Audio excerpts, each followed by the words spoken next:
So making sure that we have multimodal supports, that we've got, we've got the visual with what they're hearing. It can also improve vocabulary acquisition. It's great for increasing comprehension, and it can improve word recognition, right? When we finally see the word that we keep hearing all the time, that's going to help us. If you're working with beginner readers, this is definitely going to help with decoding. Okay.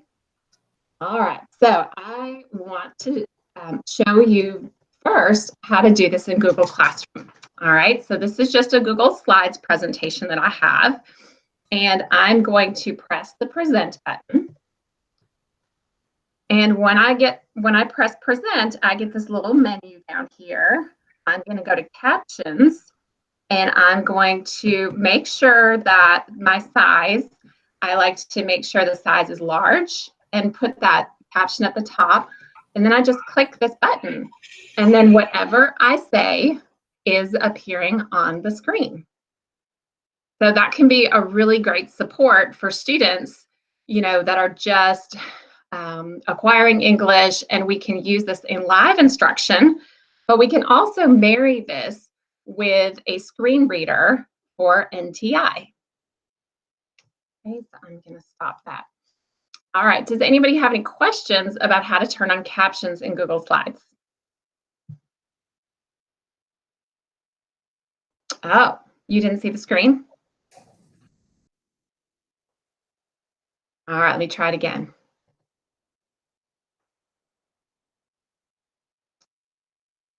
All right, do you see my screen now?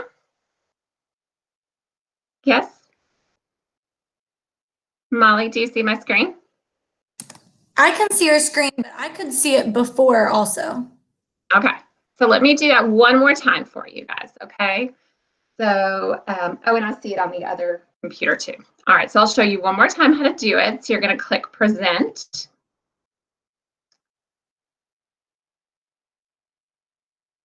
And then once your screen comes up, very slow this morning, there we go. You're going to press captions.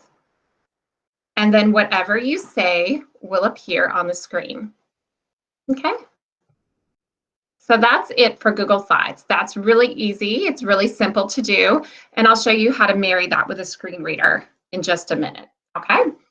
So that was idea one, using Google Slides for in-class presentations. And one of the caveats with this is that Google Slides, it only does the captions in English. So you have to speak English and the captions are in English. Okay. Now I'm going to show you how to do multilingual captions. So if you use PowerPoint, you can actually create multilingual captions. So I'm going to go here. And here's the caveat with this one. To make this work, you have to use the online version of PowerPoint. So you start by going to office.com and selecting PowerPoint. If you use the PowerPoint that's just on your browser down here on your computer, this isn't going to work. So again, start with office.com, and then you make sure you have always use subtitles marked. You can click on this little down arrow to pick your language, but click from current slide.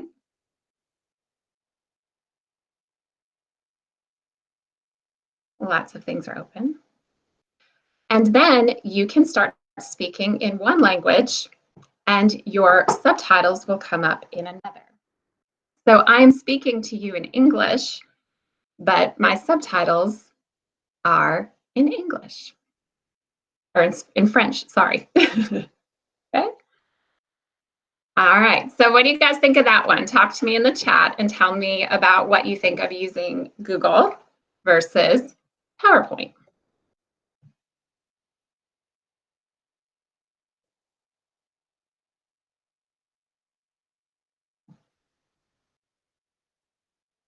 And what are you guys thinking?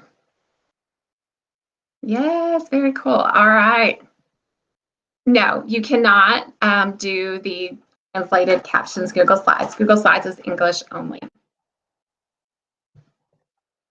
Okay. All right, I'm going to go back now. I'm going to show my entire screen again.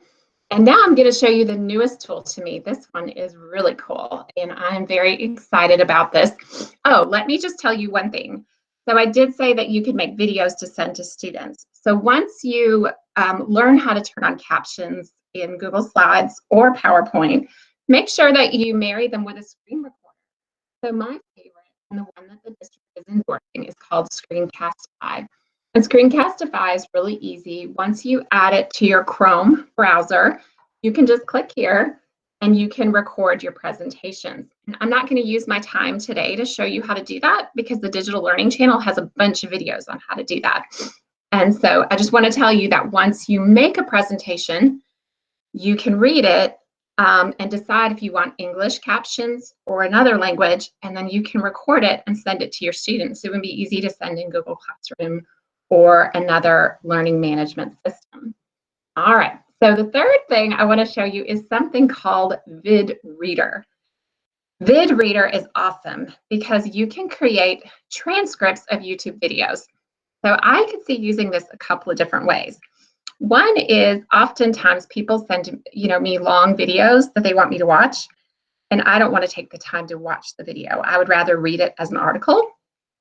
So I could pop that video into VidReader and then get a transcript to read. Or I could create interactive lessons for my students where they can get a read aloud. So let me show you how VidReader works.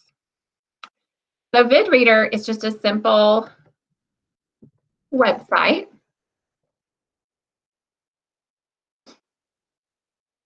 And it's free, but they do ask you to buy them coffee. And what you do is you simply take a YouTube link for a video and you paste it inside. And then after a minute or two, it creates a transcript of the video. So I'm going to show you this. I did this with a video that I made. I was curious if this had to be with like professionally made YouTube videos, and it does not. So watch this.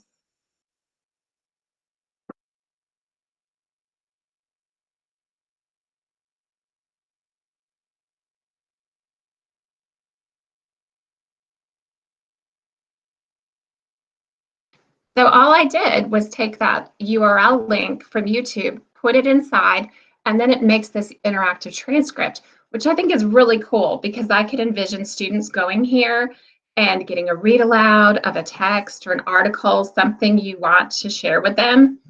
You can download this transcript. You can also copy and paste it if you need to change it. But I've played with it and I can't figure out, like, I'm noticing there's an extra R in my name. I can't get in there and edit it right now. But other than that, it's very cool. It only took a minute or two. And I was really curious about other languages. So I went ahead and I put in a video of Emmanuel Macron, who is the president of France.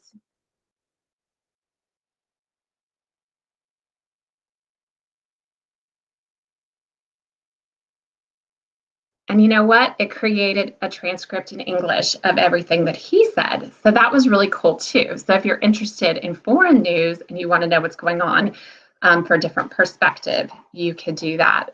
So that is called VidReader. And you could share that link. Let me go back here and show you. So if you're reading something with students and you want to share that, you can copy this link right here after it makes it, and they would get this interactive view where they could see the video and the transcript at the same time. Michelle, we have a question. Yeah. If it provides transcripts in other languages also. I did not see any. What you could do is copy and paste that transcript into Google Translate and do it that way. That's what I would do. But I was curious, so I actually took the English or the French video and noticed that it automatically went to English. So my belief is that it's English only, but I could just app smash that with Google Translate, and then we could get another translation. Anything else you're wondering? All right, I'm going to put this captioning handout in our chat one more time. So this is the handout, and this is going to show you how you can get, how you could do captions in Google Slides, how you can do them in PowerPoint to get multilingual translations, and then also how to do VidReader, which I just discovered this week. So anything else you'd like to know?